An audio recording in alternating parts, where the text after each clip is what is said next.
It's back to Canberra's Best Breakfast with Stephen Cenatiempo. 23 minutes to 9. I've been quite vocal about my criticism of the leadership of the Australian National University, particularly over those pro-Hamas encampments that were on campus for the better part of last year.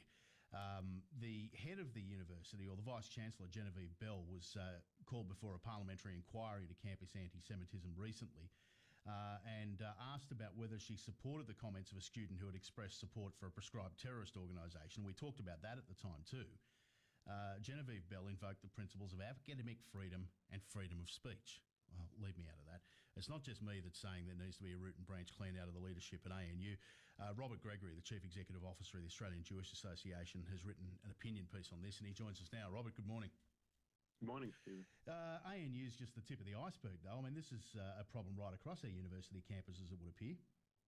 That's true, but ANU is Australia's national university. It's the most prestigious university in Australia, so I think it needs to set a really good example. But you're right, this is happening at universities across Australia.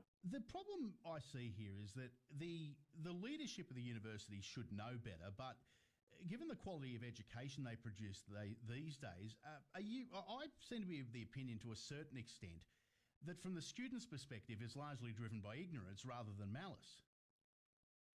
In some sense, yes. I mean, the student you mentioned who expressed the support for Hamas, I mean, that's a young student who said something terrible, but Genevieve Bell is an accomplished Vice-Chancellor, so she should know better. She needs to be the one setting an example and laying down some rules that the students need to follow, because maybe we can't expect that much from the students, but we should certainly expect that from the administration. There was another opinion piece published locally recently about Genevieve Bell's position, saying that she needs to be protected. And I get the crux of it is that there needs to be some independence when it comes to university leadership. But, I mean, the lack of leadership at a national level on the rise in anti-Semitism that we've seen, it says that some definitive action's got to be taken for mine.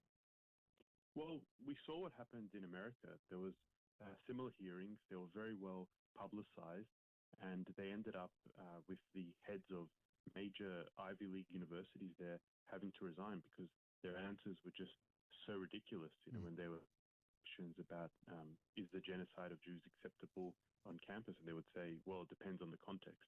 So I think, I mean, it's not quite as bad here, but it's certainly heading in that direction, and that's why I think Genevieve needs to take responsibility for what's happening. I think a lot of people would agree with you, Robert.